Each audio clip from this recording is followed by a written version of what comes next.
जनतेचा जो पैसा वाया गेला याला जबाबदार कोण असा कडा सवाल माजी सभागृह नेते दिनकर अण्णा पाटील यांनी विचारलाय। पाहूया नेमका काय प्रकरण आहे। नाशिक महानगरपालिकेचे माजी सभागृह नेते दिनकर अण्णा पाटील यांनी 2010 मध्ये नाशिक महानगरपालिकेतील भ्रष्टाचारासंदर्भात याचिका दाखल केली। या भूमिगत गटार योजनेत 403 कोटी रुपयांचा भ्रष्टाचार झाला होता की नाही याचे त्यांनी व प्रशासनाने आणि माझ्यावर खोटे आरोप करणाऱ्याने उत्तर द्यावे।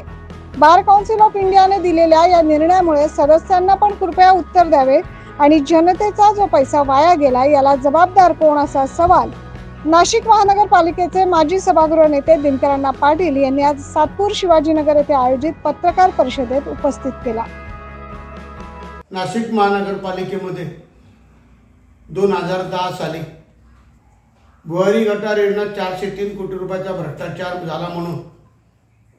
मी मान्य उच्च न्यायालयात रीट याचिका दाखल केली होती। ती रीट याचिका दाखल केल्यावर 100 रुपये प्रोसेसिंग फी जी असते कोर्टाची ती भरली नाही म्हणून ती माझी रीट याचिका फेटाळण्यात आली होती आणि वकिलाला मी पुन्हा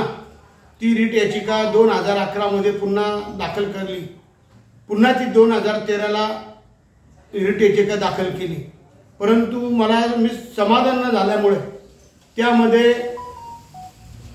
मी बार काउन्सिलकडे अर्ज केला ॲडव्होकेट दिनाशी तिवारी नावाच्या वकिलाच्या विरोधात आणि तब्बल 10 वर्षे ती केस बार काउन्सिलकडे चालली आणि बार काउन्सिलकडे चालल्यानंतर आज 20 मार्च 2024 रोजी बार काउन्सिल ऑफ इंडियाने ॲडव्होकेट दिनेश तिवारी या वकिलाविरोधात ऑर्डर काढून की त्यांनी चुकीचं काम केलं, खरोखर ती फी 100 रुपये भरायला पाहिजे होती, अन्यथा त्या 403 कोटी रुपये जो भ्रष्टाचार झाला भुयारी गटार योजनेत त्यामध्ये संबंधित अधिकाऱ्यांना सजा झाली असती, संबंधित अधिकाऱ्यांना तो संपूर्ण भरपाई करून द्यावी लागली असती, परंतु तसं न झाल्यामुळे आज त्या ॲडव्होकेट दिनेश तिवारी या वकिलाला 50,000 रुपये दंड झाला की तो दंड 50,000 रुपये चुकीचं काम केलं केस चालवताना म्हणून ते दिनकर पाटील यांना देण्याचे आहेत। परंतु त्या वकिलाने 15 दिवस त्याची मुदत होती आणि ती मुदत संपूर्ण ते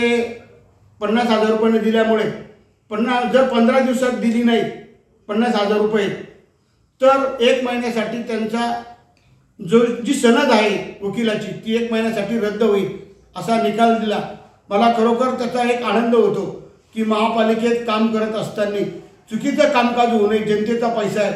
त्याला न्याय मिळावा आणि आज मला न्याय मिळून खूप आनंद होतोय आणि नाशिककरांना मी सांगू इच्छितो की जी केस मी दाखल केली होती त्या वकिलाने चुकीचं काम केलं त्यामुळे त्याची सनद रद्द झाली, हा मला आनंद होतो आणि मला नागरिकांना सांगावंसं वाटतं